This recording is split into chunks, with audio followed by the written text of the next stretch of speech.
Hello दोस्तों, नमस्कार। मैं भी एक आप सभी का बहुत बहुत स्वागत करता हूं एक और नए क्लास में। तो साथियों, जैसा कि एसएससी जीडी 2026 का एग्ज़ाम 23 फरवरी को शुरू होने वाला था, लेकिन एसएससी ने 17 फरवरी को नोटिस निकाल के बता दिया कि आप सभी का पेपर जो 23 फरवरी को शुरू होने वाला था, अब वो 23 फरवरी को नहीं होगा। लेकिन एसएससी ने यह साफ साफ क्लियर किया है कि इसी महीने के लास्ट में हम आप सभी को नोटिस के माध्यम से दूसरा एग्जाम डेट बता देंगे कि इस डेट से आप सभी का पेपर शुरू हो जाएगा। तो साथियों, लेकिन हमें ये तो क्लियर हो रहा है कि जो दूसरा हमें एग्जाम डेट मिलेगा वो 9 मार्च को मिलेगा, क्योंकि हर तरफ केवल एक ही एग्जाम डेट नजर आ रही है एसएससी जीडी एग्जाम 2026 के लिए, वो 9 मार्च हो सकती है। यदि 9 मार्च को पेपर शुरू होता है तो हमारे पास तो केवल 18 दिन का समय मिलेगा, क्योंकि आज 21 फरवरी है, फरवरी का 10 दिन बाकी है और मार्च के महीने में केवल 8 दिन का समय मिलेगा। तो ये पूरा 18 दिन का समय बचता है। तो इन्हीं 18 दिन में हमें पूरे GK, Hindi, math, reasoning plus current affair के सभी प्रश्नों को तैयार करना होगा। इसमें हम क्या कर सकते हैं कि अधिक से अधिक क्वेश्चनों का प्रैक्टिस करेंगे, जितना हो सके प्रीवियस ईयर के सभी सवालों को तैयार कर लें जितने भी एसएससी एग्जाम हुए, क्योंकि लगभग आपका 60 to 70% सवाल प्रीवियस ईयर के सवाल देखने को मिलेगा। जैसा कि एसएससी जीडी का जो परीक्षा होता है वो केवल 1 ही घंटे का होता है। इन्हीं 1 घंटे में 20 क्वेश्चन जीके मिलेंगे हल करने के लिए, 20 क्वेश्चन हिंदी के मिलते हैं, 20 क्वेश्चन मैथ के मिलते हैं और 20 क्वेश्चन रीजनिंग के मिलते हैं। 80 क्वेश्चन का पेपर होता है, एक क्वेश्चन सही करने में 2 नंबर, यानी 160 नंबर का पूरा पेपर होता है और एक क्वेश्चन गलत करने पर 1/4 का माइनस मार्किंग होता है। तो इससे आप एक अंदाजा लगा सकते हैं कि सवालों का लेवल किस तरह से रहता होगा। तभी तो 60 मिनट में ये पूरा 80 क्वेश्चन हल करना होता है हमें, जिसमें से 20 क्वेश्चन मैथ है, 20 क्वेश्चन रीजनिंग। जब हम लोग इस टाइम मॉक टेस्ट लगाते होंगे तो देखते होंगे ये जो 40 क्वेश्चन है मैथ और रीजनिंग का, इसी को हल करने में हमें लगभग 1 से 1.5 घंटे का समय लग जाता हो। तो भाई सवालों का लेवल किस तरह से रहता होगा, जो कि ऑफिशियल पेपर में केवल 60 मिनट में 20 क्वेश्चन मैथ, 20 क्वेश्चन रीजनिंग, इसके अलावा 20 question GK plus current affair और 20 क्वेश्चन हिंदी रहता है। तो साथियों, जब इसका फाइनल रिजल्ट आता है तो आप देखते हैं कि कई स्टूडेंट 160 नंबर में से, 160 नंबर का पूरा पेपर होता है, लगभग 150 प्लस स्कोर कर लेते हैं। बहुत अधिकतर नंबर में ये स्टूडेंट की संख्या होती है 150 प्लस वालों की। तो साथियों, जिस लेवल के सवाल हर शिफ्ट में पूछे जाते हैं ऑफिशियल पेपर में जीके, हिंदी, मैथ, रीजनिंग के, तो उन्हीं सवालों का लेवल आज की इस क्लास में हम लोग डिस्कस करने वाले हैं। तो आप ट्राई करिएगा, जो हम शुरुआती में 20 क्वेश्चन जीके सॉल्व करेंगे, इसमें कम से कम आप 16 से 17 सवाल सही करिएगा। उसके बाद हिंदी में 20 में से कम 18 से 19 सवालों का टारगेट लेकर चलिएगा। उसके बाद रीजनिंग और मैथ में कम से कम आप सभी का 8 से 9 सवाल सही होना चाहिए। इस क्लास की हम बात कर रहे हैं। ओके, तो चलिए क्लास को शुरू करते हैं। लास्ट में आप लोग अपना स्कोर करिएगा कि आज के इस पेपर से आप सभी का कितना स्कोर रहा, और 20 क्वेश्चन के बाद आप सभी का हम स्कोर भी पूछेंगे। ठीक है, तो देखिए पहला प्रश्न आपकी स्क्रीन पर आ चुका है। क्लास को शुरू करते हैं। भारतीय संविधान के निम्नलिखित में से कौन से अनुच्छेद का संबंध भारतीय संसद से है? भारतीय संविधान के कौन से अनुच्छेद का संबंध भारतीय संसद से है? तो अनुच्छेद 79 से लेकर 122 तक ये संबंध भारतीय संसद से है। ऑप्शन ए बिल्कुल राइट आंसर हो जाएंगे। नेक्स्ट अगला सवाल कॉल करेंगे क्वेश्चन नंबर 2 को। भारत में कृषि उत्पादन बढ़ाने के लिए सदाबहार क्रांति शब्द किसने प्रतिपादित किया था? भारत में कृषि उत्पादन बढ़ाने के लिए सदाबहार क्रांति शब्द किसने प्रतिपादित किया था? तो एम.एस. स्वामीनाथन जी ने सदाबहार क्रांति शब्द को प्रतिपादित किया था। ऑप्शन ए बिल्कुल राइट आंसर हो जाएंगे। नेक्स्ट अगला सवाल कॉल करेंगे क्वेश्चन नंबर 3 को। निम्नलिखित में से कौन यंग बंगाल आंदोलन से जुड़ा था? इनमें से कौन है जो कि यंग बंगाल आंदोलन से जुड़े थे? तो हेनरी डेरोजियो थे। डी ऑप्शन बिल्कुल परफेक्ट आंसर हो जाएंगे। नेक्स्ट अगला सवाल कॉल करेंगे क्वेश्चन नंबर 4 का राइट आंसर क्या बनेगा? मेगास्थनीज ने पाटलिपुत्र के बारे में लिखा है कि यह एक बड़ा और सुंदर शहर है जो एक विशाल दीवार से घिरा हुआ है। इसमें 570 मीनारें और कितने द्वार हैं? ये मोस्ट इंपॉर्टेंट सवाल बनेंगे भाई, क्योंकि इस टाइम एसएससी ऐसे सवालों को अधिक पूछ रही है। आप देख रहे होंगे मेगास्थनीज ने पाटलिपुत्र के बारे में लिखा है कि यह एक बड़ा और सुंदर शहर है जो एक विशाल दीवार से घिरा हुआ है। इसमें 570 मीनारें और कितने द्वार हैं? तो 570 मीनारें और 64 द्वार हैं। बी ऑप्शन बिल्कुल राइट आंसर हो जाएंगे। अगला सवाल कॉल करेंगे क्वेश्चन नंबर 5 को। एक सामान्य फ्री स्टाइल कुश्ती मुकाबले को 3-3 मिनट की कितने अवधियों में विभाजित किया जाता है, जिनके बीच में 30 सेकेंड का एक ब्रेक भी होता है। एक सामान्य फ्री स्टाइल कुश्ती मुकाबले को 3-3 मिनट की कितने अवधियों में विभाजित किया जाता है, जिनके बीच में 30 सेकेंड का एक ब्रेक भी होता है। तो 2 अवधियों में विभाजित किया जाता है। डी ऑप्शन बिल्कुल राइट आंसर हो जाएंगे। नेक्स्ट अगला सवाल को देखेंगे। क्वेश्चन नंबर 6 का राइट आंसर क्या बनेगा? निम्नलिखित में से कौन संगीत वाद्य यंत्र कंजीरा के वादन के लिए प्रसिद्ध है? इनमें से कौन संगीत वाद्य यंत्र कंजीरा के वादन के लिए प्रसिद्ध है? तो पुद्दू कोट्टई, दक्षिणामूर्ति, पिल्लई, ये कंजीरा के वादन के लिए प्रसिद्ध थे। इनका नाम आप सभी से भूला नहीं जाएगा क्योंकि ऐसा नाम ही है। सी ऑप्शन बिल्कुल राइट आंसर हो जाएंगे। नेक्स्ट अगला सवाल कॉल करेंगे क्वेश्चन नंबर 7 को। हॉर्नबिल पर्व निम्नलिखित में से किस राज्य में मनाया जाता है? इसे त्योहारों का त्योहार बोलते हैं। 1 दिसंबर को शुरू होता है जो कि 10 दिसंबर को समाप्त हो जाता है। ये 10 दिन का पूरा त्यौहार होता है। तो ये नागालैंड राज्य में मनाया जाता है हॉर्नबिल पर्व। बी ऑप्शन बिल्कुल परफेक्ट आंसर हो जाएंगे, जो कि नागा समुदाय द्वारा मनाया जाता है। नेक्स्ट अगला सवाल को देखेंगे। क्वेश्चन नंबर 8 का राइट आंसर क्या बनेगा? तो साथियों आगे बढ़ने से पहले आप सभी को ये सिलेक्शन वाले प्रश्न को पढ़ लेना है। यदि आप इस पीडीएफ को पढ़ लिया तो समझिए आप 90% सवाल हल कर ले जाएंगे भाई अपने शिफ्ट में। वो भी एसएससी के नया पैटर्न पूरा जीके जिस कंप्लीट आपको मिलेगा। स्टैटिक जीके पूरा कंप्लीट मिलेगा। स्टैटिक जीके का लगभग हम आप सभी को 2350 क्वेश्चन प्रोवाइड करेंगे। जिसको देखिए इंग्लिश का क्वेश्चन चाहिए इंग्लिश का क्वेश्चन हम दे देंगे, जिनको हिंदी क्वेश्चन चाहिए उसको हम हिंदी क्वेश्चन दे देंगे। करंट अफेयर जो आपके शिफ्ट में लगभग 4 से 5 सवाल पूछेंगे। 1 साल का ये पूरा पढ़ लीजिए भाई। रीजनिंग ये पूरा कंप्लीट पढ़ लीजिए। मैथ पूरा पढ़ लीजिए। मिलेगा आपको कैसे? इस नंबर मैसेज करना है, जो ये नीचे नंबर दिखाई दे रहा है, इस पर मैसेज करके आप व्हाट्सएप पे जैसे मैसेज करेंगे टीम आपसे तुरंत बात करेगी, तो आपको वो टीम तुरंत प्रोवाइड कर देगी। ज़्यादा समय नहीं लेगी क्योंकि समय हमारे पास नहीं है, आप सभी को पढ़ना है। लेकिन भाई आप सभी को इसके लिए 50 रुपीज़ पे भी करना पड़ेगा। इसको ध्यान रखिएगा, मात्र भाई 50 रुपीज़ में। इसके अलावा हम आप सभी को ब्रह्मास्त्र पूरे 1000 क्वेश्चन प्रोवाइड करेंगे जो सीधे आपके शिफ्ट में आने वाले हैं। तो दोस्त मेरे जल्दी करिए, इसको आप जल्दी से जल्दी अपने पास मंगाइए और इसे पढ़िए, क्योंकि भाई समय नहीं है। इतना सारा इंपॉर्टेंट क्वेश्चन आप सभी को तैयार करना है। ठीक है, क्वेश्चन नंबर 8 देखिए।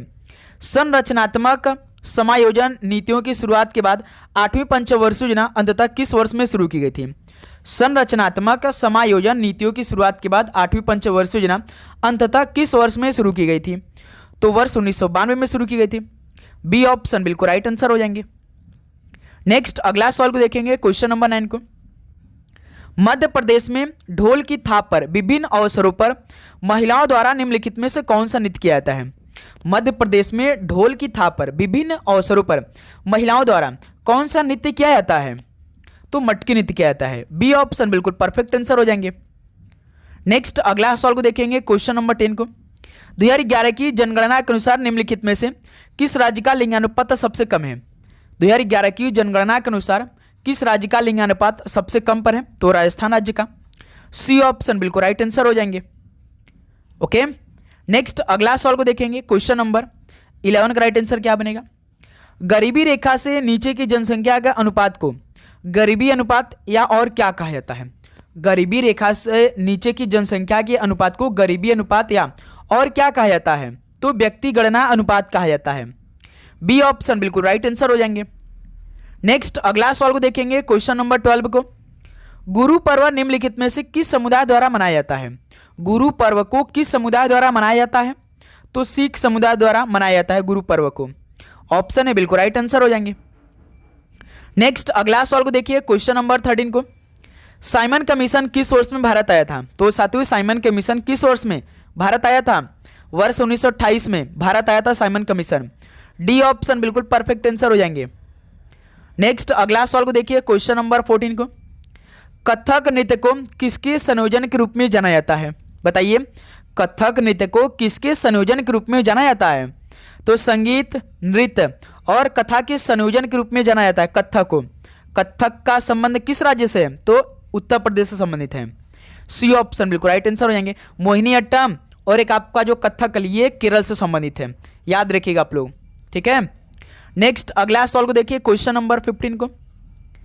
निम्नलिखित में से कौन सी भारत के सर्वोच्च न्यायालय द्वारा जारी की गई रीट नहीं है?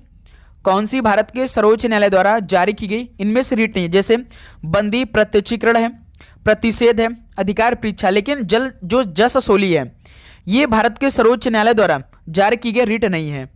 तो जस सोली डी ऑप्शन परफेक्ट आंसर हो जाएंगे। अगला सवाल को देखिए क्वेश्चन नंबर 16 को, राधा श्रीधर का संबंध निम्नलिखित में से किस शास्त्रीय नृत्य से है? राधा श्रीधर का संबंध किस शास्त्रीय नृत्य से है? तो इसका संबंध भरतनाट्यम से है। डी ऑप्शन बिल्कुल राइट आंसर हो जाएंगे। अगला सवाल को देखिए क्वेश्चन नंबर 17 का राइट आंसर क्या बनेगा? भारत के निम्नलिखित में से किस राज्य में नोंगक्रेम त्योहार मनाया जाता है? तो साथियों भारत के किस राज्य में नोंगक्रेम त्योहार मनाया जाता है? तो ये मेघालय राज्य में मनाया जाता है। डी ऑप्शन बिल्कुल राइट आंसर हो जाएंगे। अगला सवाल को देखिए क्वेश्चन नंबर 18 का राइट आंसर क्या बनेगा? राज्यसभा के कितने सदस्य अप्रत्यक्ष रूप से चुने जाते हैं और राज्यों और केंद्र शासित प्रदेशों के प्रतिनिधि भी होते हैं? राज्यसभा के कितने सदस्य अप्रत्यक्ष रूप से चुने जाते हैं? राज्य और केंद्र शासित प्रदेशों के प्रतिनिधि भी होते हैं। तो पूरे 238 चुने जाते हैं। ऑप्शन है बिल्कुल राइट आंसर हो जाएंगे, जो कि जिसमें से 12 क्या करते भाई, राष्ट्रपति मनोनीत कर देते हैं। पूरे 250 होते हैं, लेकिन इनमें से 12 तो राष्ट्रपति मनोनीत कर देते हैं। ओके, नेक्स्ट अगला सवाल को देखिए क्वेश्चन नंबर 19 को, मौर्य साम्राज्य का संस्थापक कौन था? मौर्य साम्राज्य का संस्थापक इनमें से कौन है? तो चंद्रगुप्त मौर्य है। ऑप्शन भी बिल्कुल परफेक्ट आंसर हो जाएंगे। नेक्स्ट अगला सवाल को देखिए क्वेश्चन नंबर 20 को, अमंदी और महामंदी के दौरान होने वाली बेरोजगारी को क्या कहा जाता है? अमंदी और महामंदी के दौरान होने वाली बेरोजगारी को क्या बोला जाता है? तो चक्रीय बेरोजगारी कहा जाता है। बी ऑप्शन परफेक्ट आंसर हो जाएंगे। तो साथियों जीके में 20 क्वेश्चन कंप्लीट हो गए। तो बताइए कि इन 20 क्वेश्चन जीके में आप सभी कितना स्कोर रहा? ईमानदारी के साथ बताएंगे। क्या आप सभी का 16 से 17 सवाल सही हुआ? तो अब यहां से हिंदी में अपना स्कोर काउंट करते चलेंगे। ठीक है, क्वेश्चन नंबर 21 देखिए, दिए गए वाक्य में रेखांकित शब्द का विलोम शब्द ज्ञात कीजिए। जैसे भोर का, भोर होते ही सब उठ गए, तो भोर का विलोम शब्द क्या होगा? भोर का सांझ हो जाएगा। डी ऑप्शन बिल्कुल राइट आंसर हो जाएंगे। नेक्स्ट अगला सवाल को देखिए क्वेश्चन नंबर 22 को, वाक्यांश के लिए एक शब्द का विकल्प क्या होगा? अपना मतलब साधने वाला। तो इसके लिए एक शब्द क्या होगा भाई? केवल अपना मतलब साधने वाला। तो इसके लिए एक शब्द स्वार्थी उसे कहेंगे। डी ऑप्शन बिल्कुल राइट आंसर हो जाएंगे। नेक्स्ट अगला सवाल को देखिए क्वेश्चन नंबर 23 का राइट आंसर क्या बनेगा? दिए गए शब्द का विलोम शब्द ज्ञात कीजिए। यानी ज्योति का विलोम शब्द क्या होगा? ज्योति का विलोम शब्द तम होगा। ऑप्शन है बिल्कुल राइट आंसर हो जाएंगे। ओके, नेक्स्ट अगला सवाल को देखिए क्वेश्चन नंबर 24 को, दिए गए वाक्य में उचित पर्यायवाची शब्द का चयन करके रिक्त स्थान की पूर्ति करें। चारों बहनों की प्रॉपर्टी में भागीदारी है, यानी आप सभी को भागीदारी का पर्यायवाची बताकर उसको रिक्त स्थान में पूर्ति करना है। तो बताइए भागीदारी मतलब, यानी चारों बहनों की प्रॉपर्टी में भागीदारी यानी हिस्सेदारी है। तो बी ऑप्शन परफेक्ट आंसर हो जाएंगे। अगला सवाल को देखिए क्वेश्चन नंबर 25 का राइट आंसर क्या बनेगा? दिए गए वाक्य में उचित देशज विदेशज शब्द का चयन करके रिक्त स्थान की पूर्ति कीजिए। कल उमा की किसमें पेशी है? तो आप सभी को देशज विदेशज शब्द का चयन करके रिक्त स्थान की पूर्ति करना है। तो कल उमा की भाई अदालत में पेशी होगी। तो डी ऑप्शन बिल्कुल राइट आंसर हो जाएंगे। नेक्स्ट अगला सवाल को देखिए क्वेश्चन नंबर 26 को, दिए गए वाक्यांश के लिए सार्थक शब्द ज्ञात कीजिए। जहां आसानी से पहुंचा जा सके। तो इसके लिए सार्थक शब्द क्या बनेगा? जहां आसानी से पहुंचा जा सके। तो सर जी सुगम बोलेंगे। सी ऑप्शन बिल्कुल राइट आंसर हो जाएंगे। अगला सवाल को देखिए क्वेश्चन नंबर 27 को, दिए गए वाक्य में से गलत वर्तनी ज्ञात कीजिए। श्रुति की दुख भरी कहानी सुनकर मेरी आंखों से आंसू बहने लगे। दोस्त मेरे हल करिए। श्रुति की दुख भरी कहानी सुनकर मेरी आंखों से आंसू बहने लगे। देखिए श्रुति सही है, की भी सही है, दुख भरी भी सही है, कहानी भी सही है, सुनकर भी सही है, मेरी आंखों से आंसू। आंसू कैसे लिखा जाता है भाई? आंसू में बड़ा ऊ का मात्रा और यहाँ पे चंद्र बिंदु रहता है, ये वाला। तो यही क्या है भाई? वर्तनी गलत है मेरे दोस्त। तो इसमें से सी ऑप्शन परफेक्ट होगा, क्योंकि भाई आंसू गलत है। तो सी ऑप्शन आंसू बिल्कुल सही जवाब हो जाएगा। ठीक है, चलिए अगला सवाल को देखिए क्वेश्चन नंबर 28 को, दिए गए वाक्य में रेखांकित शब्द का तद्भव शब्द ज्ञात कीजिए। ग्रीवा, बताइए क्या हो जाएगा? ग्रीवा मतलब कि उसकी गर्दन में काफी दर्द है। ग्रीवा मतलब गर्दन हो जाएगा। बी ऑप्शन बिल्कुल राइट आंसर हो जाएंगे। नेक्स्ट अगला सवाल को देखिए क्वेश्चन नंबर 29 को, एक अकेला 2 11 का अर्थ क्या है? एक अकेला 2 11 का अर्थ इनमें से क्या है? तो संगठन में शक्ति होती है। एक अकेला 2 11 मतलब कि संगठन में शक्ति। बी ऑप्शन बिल्कुल राइट आंसर हो जाएंगे। नेक्स्ट अगला सॉल्व कॉल करिए क्वेश्चन नंबर 30 को। निम्नलिखित पर्यायवाची में से भागीरथी का पर्यायवाची शब्द ज्ञात कीजिए। बताइए भागीरथी पर्यायवाची शब्द का क्या बनेगा अर्थ? तो गंगा नदी। बी ऑप्शन बिल्कुल राइट आंसर हो जाएंगे। अगला सवाल को देखिए क्वेश्चन नंबर 31 को। जीवन की सबसे बड़ी यह है कि उपयुक्त पात्र को उपयुक्त वस्तु नहीं मिलती। यानी जीवन की सबसे बड़ी विडंबना यही है कि उपयुक्त पात्र को उपयुक्त वस्तु नहीं मिलती। तो यही तो विडंबना है। डी ऑप्शन बिल्कुल परफेक्ट आंसर हो जाएंगे। ओके, नेक्स्ट अगला सवाल को हल करिए क्वेश्चन नंबर 32। जनता काफी आक्रोशित थी। रेखांकित शब्द में कौन सा वचन प्रयुक्त हुआ है? बताइए जनता में कौन सा वचन, एक वचन बहुवचन? सभी बताएंगे। तो सर जी केवल एक वचन का प्रयोग हुआ है जनता में। बी ऑप्शन बिल्कुल राइट आंसर हो जाएंगे। नेक्स्ट अगला सवाल को देखिए क्वेश्चन नंबर 33 को। निम्नलिखित वाक्य में रेखांकित भाग के लिए एक शब्द ज्ञात कीजिए। हल करेंगे आप सभी। निम्नलिखित वाक्य में रेखांकित भाग के लिए एक शब्द ज्ञात करना। जैसे कि उस साधु का कोई शत्रु नहीं था, यानी कोई शत्रु नहीं था। इसके लिए एक शब्द क्या बनेगा? कोई शत्रु नहीं, यानी अजात शत्रु कहेंगे उसे। सी ऑप्शन बिल्कुल राइट आंसर हो जाएंगे। अगला सवाल को देखिए क्वेश्चन नंबर 34 को। निम्नांकित शब्दों में से कौन सा शब्द तद्भव शब्द है? निम्नांकित शब्दों में से कौन सा शब्द तद्भव शब्द है? तो पाहन एक तद्भव शब्द है। ऑप्शन है बिल्कुल राइट आंसर हो जाएंगे। नेक्स्ट अगला सवाल कॉल करेंगे क्वेश्चन नंबर 35 को। निम्नलिखित में से विलोम शब्द युग्म नहीं है। निस्वार्थ, निस्वार्थ का जो विलोम शब्द होता है वो स्वार्थ होता है, ये परमार्थ नहीं होता है। तो यही क्या हो जाएगा? शब्द युग्म नहीं होगा। ऑप्शन इस सवाल का बिल्कुल परफेक्ट आंसर हो जाएंगे। ठीक है, नेक्स्ट अगला सवाल कॉल करेंगे क्वेश्चन नंबर 36 को। सभी भारतीय गीता के महात्म्य से परिचित हैं। इस वाक्य में रेखांकित शब्द का शुद्ध रूप। भाई जैसे ये आपका लिखा है महात्म्य, तो इसको सही कैसे लिखेंगे आप लोग? याद रखिएगा, यह है फिर आधा म फिर इसी में आधा त है, ऐसे आपका महात्म्य लिखाता है। तो देखिए कौन सा? सी ऑप्शन, ये आपका शुद्ध रूप है महात्म्य जो है। सी ऑप्शन परफेक्ट आंसर हो जाएंगे। नेक्स्ट अगला सवाल को हल करिए क्वेश्चन नंबर 37 को। मुहावरा अगर मगर करना का सही अर्थ बताइए। अगर मगर करना, इसका सही अर्थ क्या बनेगा? यानी बहाने बनाना। जो अगर मगर करता है इसका मतलब कि वो अब बहाना बनाएगा, वो आपका काम नहीं करेगा। डी ऑप्शन बिल्कुल राइट आंसर हो जाएंगे। नेक्स्ट अगला सवाल को हल करिए क्वेश्चन नंबर 38 को। इस समय घर में अंधेरा है। रिक्त स्थान के लिए उपयुक्त शब्द क्या होगा? यानी इस समय घर में अंधेरा छाया है, पड़ा है, घिरा या ढका है, क्या होगा? इस समय घर में अंधेरा छाया है। तो ऑप्शन यहां से बिल्कुल परफेक्ट आंसर हो जाएंगे। ठीक है, चलिए अगला सवाल कॉल करिए क्वेश्चन नंबर 39 को। मेघ का पर्यायवाची कौन सा नहीं है? तो मेघ का पर्यायवाची तो मदन नहीं है। मदन, जैसे कि मदन का पर्यायवाची कामदेव होता है, मनोज होता है। तो भाई मदन बिल्कुल परफेक्ट आंसर होगा, ये मेघ का पर्यायवाची नहीं है। ऑप्शन बिल्कुल राइट आंसर है। क्वेश्चन नंबर 40 को हल करिए। जो अतिथि का सत्कार करने वाला उसे क्या कहेंगे? जो अतिथि का सत्कार करने वाला उसे क्या कहेंगे? तो आतिथेय बोलेंगे। ठीक है, बी ऑप्शन इस सवाल का राइट आंसर हो जाएंगे। तो साथियों ये हिंदी के भी 20 क्वेश्चन कंप्लीट हो गए। तो बताइए कि हिंदी में क्या आप सभी का 18 से 19 सवाल सही हुआ? कमेंट सेक्शन बताइए। तो अब यहां से हम लोग रीजनिंग और मैथ के सवालों को सॉल्व करेंगे। तो कम से कम 8 से 9 सवाल आप ट्राई करिएगा सही करने का। ठीक है, नेक्स्ट अगला सवाल को देखिए क्वेश्चन नंबर 41 का राइट आंसर क्या बनेगा? एक निश्चित कूट भाषा में TDG को 1680 लिखा जाता है और BHI को 432 लिखा जाता है। उसी कूट भाषा में KCE को कैसे लिखा जाएगा? हल करिए। देखिए T है, D है, G है, इसका कोड 1680 है। जैसे T होता है 20, D होता है 4, G होता है 7। तो साथियों देखिए यदि हम इसको जोड़ेंगे तो कितना आएगा? 20 7 27 4 31 आएगा। लेकिन हमें तो 1680 बनाना है। इसका मतलब कि इसमें देखिए मल्टीप्लाई हुआ है, क्योंकि हमें इतना नंबर लाना है 1680। तो चलिए पहले इसका मल्टीप्लाई कर लेते हैं। देखिए 20 का 80, 80 7 560, यानी 17 56 560 है।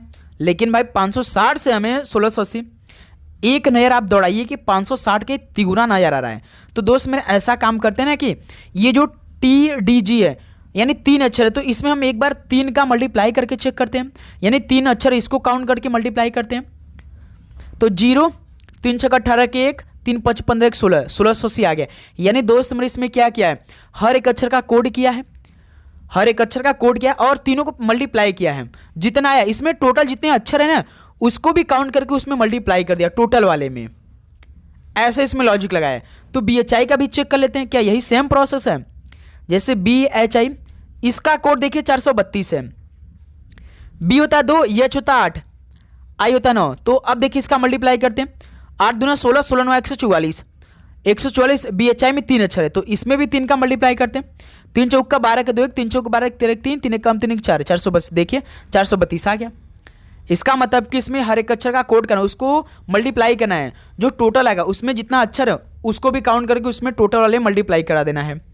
तो KCE पूछा है, KCE K होता है 11, C होता है 3, E होता है 5। तो पहले तो इनका मल्टीप्लाई करेंगे, 11 तिया 33, 33 पंजे 5 तिया 15 का 5 1, 5 तिया 15 1 16, 165। और KCE में 3 अक्षर है तो 3 का मल्टीप्लाई करते हैं, 3 5 15 का 5 1, 3 6 का 18 1 19 का 9 1, 3 कम 3 6 यानी 695 आएगा। 695, 3 कम 3 1 4 यानी सॉरी 495 आएगा ना मेरे दोस्त। 3 5 15 के 5 1, 3 6 का 18 1 19 9 1, 3 कम 3 1 4 होगा भाई 495, यानी C ऑप्शन परफेक्ट आंसर हो जाएंगे। क्लियर मेरे दोस्त? तो चलिए इसी पर एक सवाल का राइट आंसर आप बता दीजिए। जैसे आप KCE के बताए ना, तो आप बताइए कि BHOG भोग का क्या कोड होगा, कमेंट सेक्शन बताइए आप सभी। तो भाई सेम लॉजिक लगाएंगे, ठीक है। नेक्स्ट अगला सवाल कॉल करिए, क्वेश्चन नंबर 42। निम्नलिखित विकल्पों में से उस विकल्प का चयन कीजिए जो प्रश्न चिन्ह के स्थान पे आ सकता है। जैसे चींटी का संबंध बॉबी से, बत्तख का संबंध तालाब से, तो घोड़ा का संबंध ये तो भाई रहने का स्थान है। जैसे चींटी देखिए बॉबी में रहता है, बत्तख तालाब में रहते हैं, तो घोड़ा कहाँ पे रहते हैं, अस्तबल में रहते हैं। तो B ऑप्शन परफेक्ट आंसर हो जाएंगे। आसान सवाल था। नेक्स्ट अगला सवाल कॉल करिए, क्वेश्चन नंबर 43 का राइट आंसर क्या बनेगा। नीचे एक श्रृंखला दी गई है जिसमें एक पद लुप्त है, यानी अक्षरों का श्रृंखला दिया है। दिए गए विकल्पों में से उस विकल्प का चयन कीजिए जो श्रृंखला को पूरा करेगा। NRT, MQS, LPR, KOQ question mark. तो साथियों हमने आपको बताया कि जब भी अक्षरों का श्रृंखला दे तो सबसे पहले आप सभी को पहले अक्षर का कोड निकाल लेना है। यदि आप केवल पहले अक्षर का कोड निकाल लेंगे ना, लगभग आपका 90% सवाल वहीं पे हल हो जाएगा। तो देखिए पहले अक्षर का हम कोड निकालेंगे, तीनों अक्षर के ग्रुप में का N M L K। तो कोड करिए, N 14, M 13, L 12, K 11। तो देखिए माइनस हुआ है, 14 से 13 -1, 13 से 12 -1, 12 से 11 -1। तो इसी प्रकार 11 में से -1 करेंगे 10, 10 पे J, यानी हमारा आंसर J से शुरुआत होगा। या तो ऑप्शन नहीं मिलेगा या तो ऑप्शन भी मिलेगा। जब हम दूसरा अक्षर का कोड निकालेंगे तो हमें मालूम हो जाएगा, या तो K आएगा या तो N आ जाएगा। चलिए सेकेंड अक्षर का भी कोड निकाल लेते हैं, RQPO, RQP और O, R 18, Q 17, P 16, O 15। देखिए 15 16 17 18 यानी इसमें माइनस यानी 14 आ जाएगा भाई। 15 पहले कौन आएगा, 14 आएगा, तो N यानी JN। देखिए JN, B option perfect answer हो जाएंगे। अब तीसरा अक्षर भी निकाल लेते हैं भाई, क्या P लास्ट में आता है, चेक कर लेते हैं। T S R Q, T होता है 20, S होता है 19, R होता है 18, Q होता है 17। देखिए 20 19 -1, 19 18 -1, 18 17 -1, 17 से -1 करेंगे 16, 16 P। देखिए JNP। तो B ऑप्शन परफेक्ट आंसर हो जाएंगे। क्लियर? चलिए अगला सवाल कॉल करिए, क्वेश्चन नंबर 44 का राइट आंसर क्या बनेगा। 5 सहकर्मी हैं P, Q, R, S और T एक वृत्ताकार मेज पर केंद्र की ओर मुख करके बैठे हैं। यानी 5 सहकर्मी हैं, एक वृत्ताकार मेज ऐसे है, ठीक है। इसमें हमें बैठाना है, जैसे वृत्ताकार के केंद्र बीच में 1 2 3 4 5 है ना। इसमें 5 लोग को बैठाना, लेकिन सवाल के अकॉर्डिंग एक एक लाइन को पढ़ेंगे, एक एक लाइन को कंप्लीट कर देंगे, ठीक है। देखिए P जो है ना वो Q के ठीक बाईं ओर बैठा, बाईं दाएं तो हम मानते हैं ना, बाईं मतलब लेफ्ट साइड होता है, दाईं मतलब राइट साइड होता है। लेफ्ट का मतलब बाईं साइड, मतलब कि हम यहाँ पे मान के चले P को बैठा रहे हैं और ये जो P है ना ये वृत्त के केंद्र की तरफ देख रहा है, तो इसका राइट साइड इधर होगा, यानी दाहिना साइड इधर होगा, और बाहिना साइड यानी बायां साइड यानी लेफ्ट साइड इधर होगा। बस यही आपको देखना है, ठीक है। तो देखिए पहला लाइन क्या दिया है दोस्त मेरे, P जो है ना वो Q के ठीक बाईं ओर बैठा है, यानी Q के ठीक कौन बैठा है, P बैठा है। तो ऐसा काम करते हैं, Q को हम यहां बैठा कर P को यहां बैठा देंगे, क्योंकि भाई Q के ठीक बाईं साइड में यानी लेफ्ट साइड में P बैठा है। तो पहला लाइन क्लियर होगा। दूसरा का लाइन पढ़िए, यस जो है ना वो P के बगल में बैठा है, यानी यस जो है P के बगल में बैठा है, यानी यस यहां पे आएगा तभी तो भाई P के बगल में बैठेगा यस। फिर देखिए T जो है ना वो Q के ठीक दाईं ओर बैठा है, यानी Q के ठीक दाईं ओर T बैठा है। देखिए Q यहां बैठा है तो इसके जस्ट राइट साइड, दाईं मतलब राइट साइड, तो T यहां बैठ गया। तो एक अभी देखिए सहकर्मी नहीं बैठा है, कौन नहीं बैठा है, P Q R नहीं बैठा है, तो R को यहां बैठा दीजिए। पांचों सहकर्मी बैठ गए इस वृत्ताकार मेज पर। सवाल क्या पूछा, P के ठीक बाईं ओर कौन बैठा है। देखिए P यहां बैठा है ना, P के जस्ट लेफ्ट साइड में कौन बैठा है, यस बैठा है। देखिए यदि दाएं साइड पूछता तो भाई क्यों होता है, लेकिन बाएं साइड पूछा तो यस बैठा है। तो ऑप्शन इस सवाल का परफेक्ट आंसर हो जाएंगे। क्लियर मेरे दोस्त। तो साथियों आपको किसी भी प्रश्न पे डाउट होगा तो कमेंट सेक्शन में जरूर पूछेगा, ठीक है। चलिए अगला सॉल्व कॉल करिए क्वेश्चन नंबर 45 को। यदि 40 A 10 B 8 C 15 बराबर 64 है और 15 A 30 B 9 C 20 बराबर 70 है, तो 7 A 9 B 3 C 8 बराबर वाट। भाई ये लॉजिक आपको लगाना पड़ेगा। देखिए पहला आपका लॉजिक क्या दिया, 40 A 10 B 8 C 15 बराबर 64 दिया है। आप सभी को ये समीकरण हल करके ना ये 64 आंसर लाना है। क्या इसमें लॉजिक लगाएंगे आप लोग, जो ABC अक्षर दिया है ना इसी पे आपको कुछ गुणा भाग प्लस माइनस करना पड़ेगा, तभी 64 आंसर आएगा। दोस्त में हम इसमें क्या करेंगे, इसमें लॉजिक याद रखिएगा क्या सेट किया है। तो 40 A की जगह गुणा, 10 B की जगह भाग, 8 है, 8 के बाद देखिए C है, C की जगह प्लस बराबर 64। अब इसको देखिए हल करिए, आपका 64 आंसर आएगा। तो दोस्त मेरे 40 गुणे 10 भागे 8, तो हम 10 बटे 8 कर लेंगे, क्योंकि 8 का भाग डायरेक्ट 10 में नहीं जाएगा, और प्लस 15। देखिए 8 पंजे 40, 5 दहा में 50, 5 दहा में 50, 5 दहा में 8 पंजे 40, 5 दहा में 50, 50 प्लस 15, इसको सॉल्व करने पे तो भाई 65 आएगा, लेकिन यहाँ तो 64 दिया है ना। ठीक, अब फिर दूसरा लॉजिक चेक करते हैं भाई। यदि इसमें -1 कर देंगे 65 में से तो हो सकता है। दूसरा का चेक करते भाई, 15A पहले समीकरण को लिख लेते हैं। 15A 30 B 9 C 20 बराबर 70 हमें लाना है। देखिए 15 A की जगह गुणा, 30 B की जगह भाग, 9 C की जगह प्लस, इसको सॉल्व करके हमें 70 लाना है। देखिए 15 गुणे 9 का भाग डायरेक्ट 30 में जाएगा नहीं, तो हम क्या करेंगे मेरे दोस्त, 30 बटे 9 कर देंगे, प्लस 20 हो जाएगा बराबर 70। इसको सॉल्व करते हैं, 15 या 45। देखिए 15 गुणा 30 में करेंगे तो भाई 450, 450 बटे में 9 और प्लस 20। देखिए 9 पचे 45, 50 प्लस 20 70, ये आ गया। यानी इसमें दोस्त मेरे यही लॉजिक है कि A की जगह गुणा और B की जगह भाग और C की जगह प्लस रखना है। तो पहले में कैसे मिस्टेक हो रहा है भाई, 40A की जगह यदि हम गुणा रख देते हैं 10, B की जगह यदि हम भाग रख देते हैं तो 8, C की जगह हम प्लस रखते हैं 15 बराबर 64। दोस्त मेरे यदि हम यहाँ पे 65 अक्का देखते हैं तो एक बार चेक कर लेते हैं, 40 गुणे 10 बटे 8 प्लस 15 बराबर 65। तो 8 पंजे 40, देखिए 5 का गुणा जब हम 10 में करेंगे तो भाई आप जानते हैं कि कितना आएगा, 50 आएगा। 50 में यदि हम 15 को जोड़ेंगे तभी 65 आएगा। यानी लगता है यहाँ पे भाई 65 होना चाहिए था। ठीक है, जब हम इस समीकरण को हल करेंगे तब हमारा आंसर आएगा, तब क्लियर होगा। देखिए अब 7A 9B 3C 8 है ना, 7A की जगह क्या रखना है गुणा, 9B की जगह भाग, 3C की जगह प्लस 8। देखिए 7 गुणा 3 का भाग 9 में, इस बार डायरेक्ट कट रहा है 3 बार में, प्लस 8, 7 त्रिका 21, 21 प्लस 8 29। देखिए दोस्त मेरे सी ऑप्शन, यानी सेम लॉजिक था, यानी टाइपिंग में यहाँ पे मिस्टेक को यहाँ पे 65 होना चाहिए था भाई। तो यही लॉजिक इसमें लगा था, तो सी ऑप्शन इस सवाल का परफेक्ट आंसर हो जाएंगे। क्लियर, ऐसे ये सवाल हल हुआ है भाई। अगला सवाल को देखिए क्वेश्चन नंबर 46 को। दिए गए विकल्पों में से निम्नलिखित श्रृंखला से लुप्त संख्या का चयन कीजिए। 0 1 5 14 30 क्वेश्चन मार्क।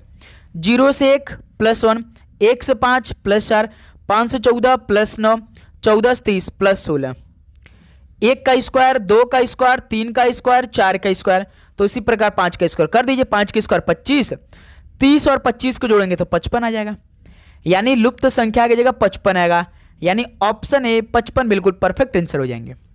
क्लियर। नेक्स्ट अगला सॉल्व कॉल करिए। क्वेश्चन नंबर 47 का राइट आंसर क्या बनेगा? 5 संख्याओं का औसत 32 है, यदि एक संख्या हटा दी जाए तो औसत 28 हो जाता है, तो हटाई गई संख्या कितनी होगी? दोस्त मेरे 5 संख्याओं का औसत 32 है, यानी 5 दूना 10 के 0, 5 3 15 16। यदि एक संख्या हटा दी है, यानी जो पहले 5 संख्या थी अब 4 संख्या हो गई, तब उसके बाद उसका औसत 28 हो जा रहा है। चरोड़ 32 के 2 3, 4 दूना 3 11, तो हटाई गई संख्या तो माइनस कर दी 160 में से 112 को, तो 48 बचेगा, तो हटाई गई संख्या कितनी होगी? 48 होगा। देखिए ऑप्शन ये आपका बिल्कुल परफेक्ट आंसर हो जाएंगे। इस सॉल्व को आप ऐसे टैकल करेंगे भाई। ओके, किसी प्रकार का डाउट? बिल्कुल नहीं। चलिए नेक्स्ट अगला सॉल्व को देखिए। क्वेश्चन नंबर 48, 32 से पहले की सभी अभाज्य संख्याओं का औसत कितना होगा? हल करिए। 32 से पहले की सभी अभाज्य संख्या वो संख्या होती है जो केवल एक और केवल खुद से कटती है और किसी भी नंबर से नहीं कटती है, यानी जो प्राइम नंबर हम कहते हैं। तो 32 से पहले की सभी अभाज्य संख्या कौन कौन होती है? जैसे देखिए सबसे छोटी अभाज्य संख्या 2 होती है, लेकिन एक सम संख्या भी होती है, लेकिन अभाज्य संख्या भी होती है। 2 होती है, 3 होती है, 5 होती है, 7 होती है। उसके बाद 11, 13, 17, 19, 23, उसके बाद 29 डायरेक्ट और 31। ये हो गई आपकी भाई 32 से पहले की सभी अभाज्य संख्या। अब इसको हमें तो जोड़ना भी तो पड़ेगा। कितनी संख्या आई भाई? देखते हैं पहले 32 से पहले क्या सभी अभाज्य संख्या। 1 2 3 4 5 6 7 8 9 10 11, टोटल 11 अभाज्य संख्या है 32 से पहले की। इसको अब जोड़ते हैं भाई। 2 3 5 5 5 10 7 17 17 11 28 28 41, 41 17 आपका 58 58 19 77 77 23 आपका 100 100 और 29 31 160 160 बटे 11 औसत ऐसे निकालेंगे। तो यहाँ से 11 के 11, 16 से 11 घटा 5 0 11 44, यानी 14 समथिंग आएगा, यानी 14.54 रहेगा। तो पहला ऑप्शन परफेक्ट आंसर हो रहे हैं भाई, 14.54। ओके दोस्त मेरे, तो ऐसा आप सवालों को सॉल्व करेंगे। ठीक है, सभी को समझ में आया? नेक्स्ट अगला सवाल को देखिए। क्वेश्चन नंबर 49 का राइट आंसर क्या बनेगा? एक मेज का विक्रय मूल्य यानी सेलिंग प्राइस 6875 है, यदि लाभ 25% का है तो मेज का कास्ट प्राइस कितना होगा? दोस्त मेरे कास्ट प्राइस कैसे निकालेंगे? 6875 सेलिंग प्राइस ऊपर और जो लाभ हुआ है 100 से 25% का लाभ हुआ, यानी 125 गुणे 100, आपका आंसर निकल आएगा। सॉल्व करिए, कितना आएगा? सॉल्व करिए। देखिए 25 पंजे 125, 25 पंजे 125, 25 दूनी 50, 25 दूनी 50, 68 में से 50, 18 और 87, यानी 25 है। 25 पंजे 125, 25 छक्का 150, 25 सत्ते 175, 187 में से 175 12, 125, यानी 25 पंजे 125, यानी 225 का भाग जब आप 687 में देंगे तो आपका दोस्त में 275 बार में आएगा। ठीक है, तो यहाँ से 275 बटे 5 गुणे 100 कितना आएगा? 275 बटे 5 गुणे 100। तो यहाँ से सॉल्व करेंगे तो 50 25 50 25, यानी 55 बार में 55 गुणे 100, यानी 5500 आएगा भाई। यानी उसका जो कास्ट प्राइस यानी क्रय मूल्य होगा वो ₹5500 होगा। डी ऑप्शन परफेक्ट आंसर होगा। हमेशा याद रखिए, यदि क्रय मूल्य दिया हो और लाभ हुआ और विक्रय मूल्य दिया हो और लाभ दिया हो और क्रय मूल्य निकले तो सबसे ऊपर आप सेलिंग प्राइस को रख दीजिए, यानी विक्रय मूल्य को ऊपर रखिए। जो लाभ हुआ होगा वो 100 से कितना लाभ हुआ है उसको नीचे करिए जोड़कर और मल्टीप्लाई 100 से कर दिए, आपका आंसर आ जाएगा। कास्ट प्राइस यानी क्रय मूल्य निकल के आ जाएगा। ठीक है दोस्त मेरे, अगला सवाल को देखिए। क्वेश्चन नंबर 50 को 70 सेंटीमीटर आधार की त्रिज्या और 14 सेंटीमीटर ऊंचाई वाले बेलन का वक्री पृष्ठीय क्षेत्रफल कितना होगा? दोस्त मेरे, बेलन का जो वक्री पृष्ठीय क्षेत्रफल होता है कितना होता है? 2 पाई आर एच होता है। 2 पाई की वैल्यू 22/7, त्रिज्या आर का मतलब रेडियस कितना दिया है? 70 सेंटीमीटर, 70 दिया है। सेंटीमीटर देखिए 14 सेंटीमीटर ऊंचाई, यानी हाइट आपका 14 दिया है। इसको सॉल्व करिए, आंसर आ जाएगा।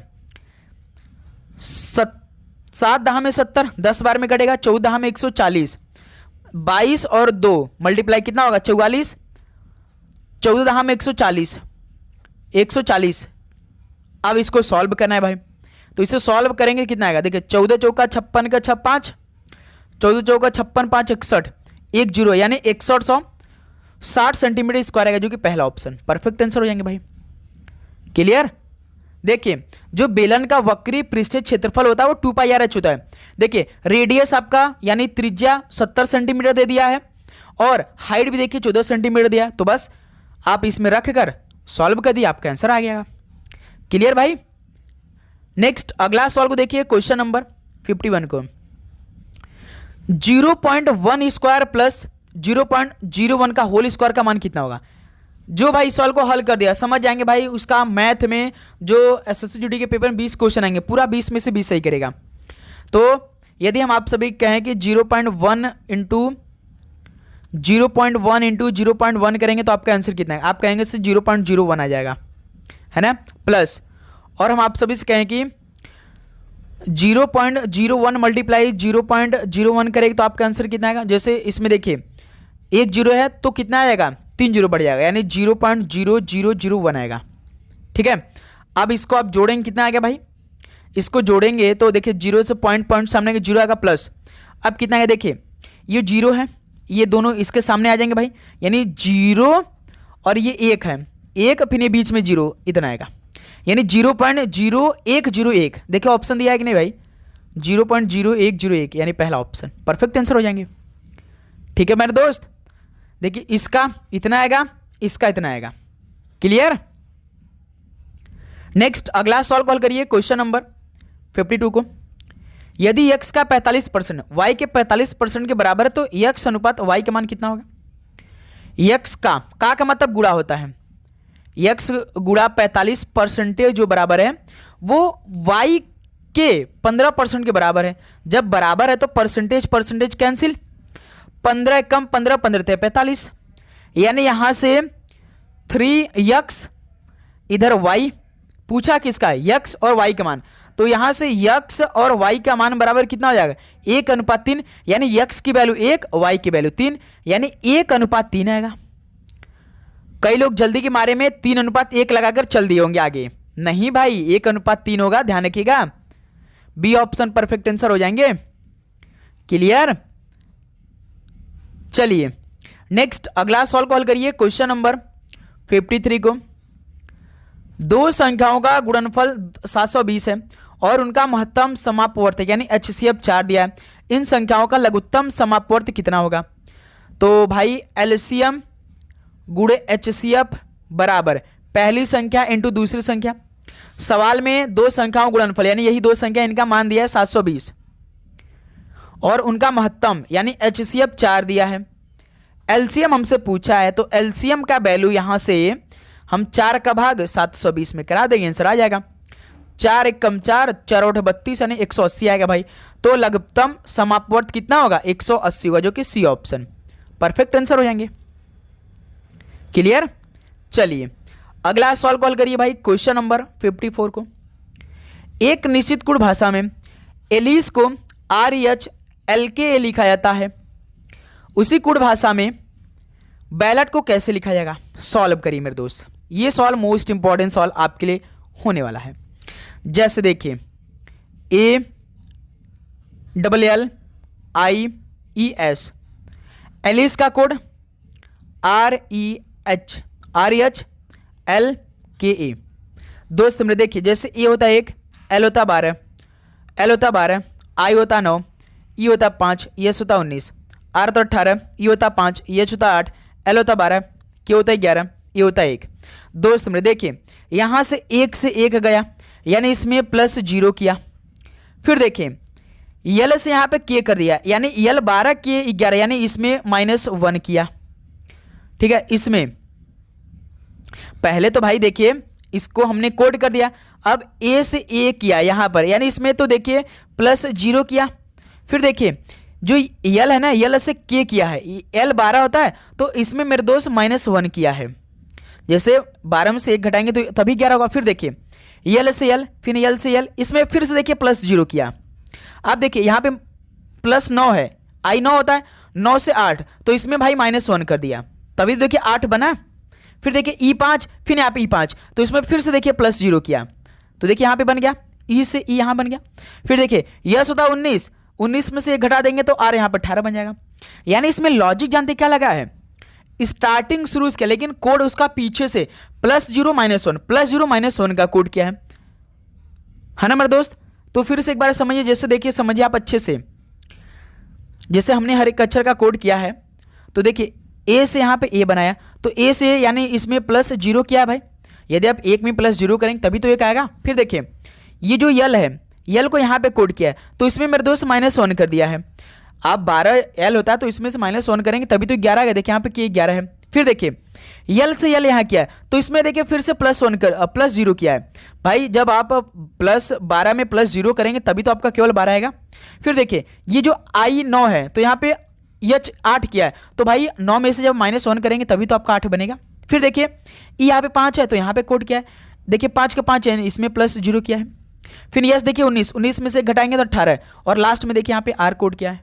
सभी को समझ में आया, इसमें +0 -1 का लॉजिक लगा है।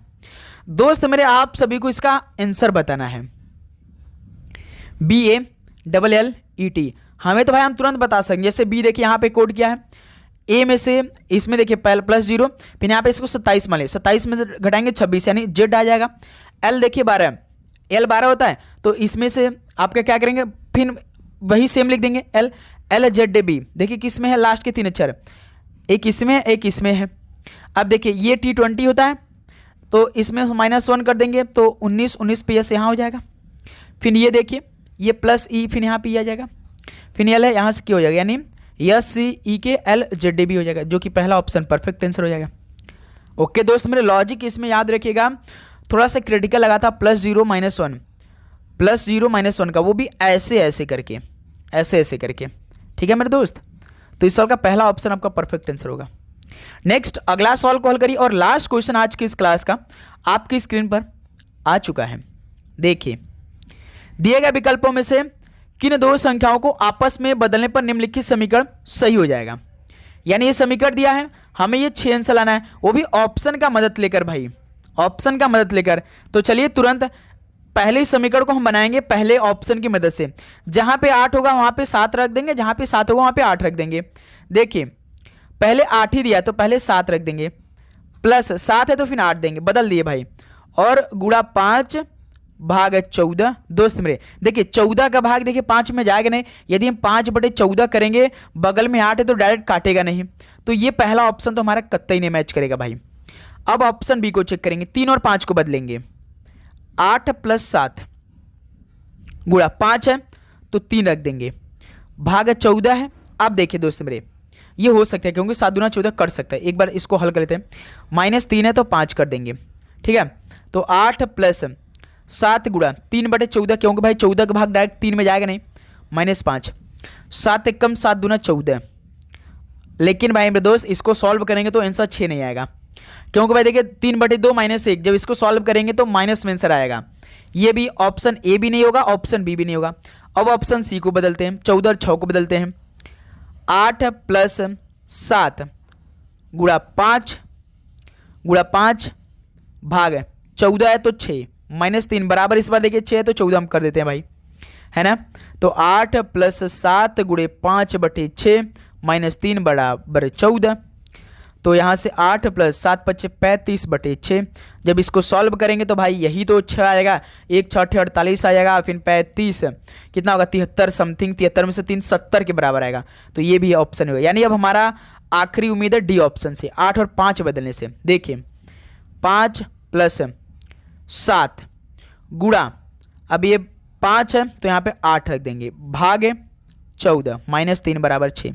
ठीक, समीकरण तैयार है भाई, 8 की जगह 5, 5 की जगह 8, डी ऑप्शन की मदद से। तो 5/7 गुणा 8/14, ठीक है। एक सेकंड भाई फिर से बनाते हैं डी ऑप्शन का मदद लेकर, 5 + 7 गुणा 5 है तो यहाँ पे हम लोग 8 रख देंगे, ठीक है, और भाग 14 -3 बराबर 6। 5 + 7 गुणा 8/14 -3 बराबर 6। ठीक है, 7 एकम 7, 7 दूना 14, 2 अट्ठे 4, 2 चौका 8 होता है। 5 प्लस यहाँ से सॉल्व करने पे पूरा हमारा 4 आया है, -3 बराबर 6। देखिए 5 4 9, 9 में से 3 घटा देंगे 6, तो 6 बराबर 6 आंसर आ गया, यानी डी ऑप्शन से। तो इस तरह से भाई आप इस सवालों को टैकल करेंगे। जब से भाई आंसर नहीं मिलेगा तब हर एक ऑप्शन को चेंज करते चलेंगे। तो साथियों फाइनली ये पूरे 55 क्वेश्चन कंप्लीट हो चुके हैं। अब बताइए दोस्त मेरे कि आप सभी का इन 55 क्वेश्चन में से कितना स्कोर रहा। तो उम्मीद करूंगा दोस्त आपको हर एक क्वेश्चन बहुत ही शानदार तरीके से समझ में आएंगे।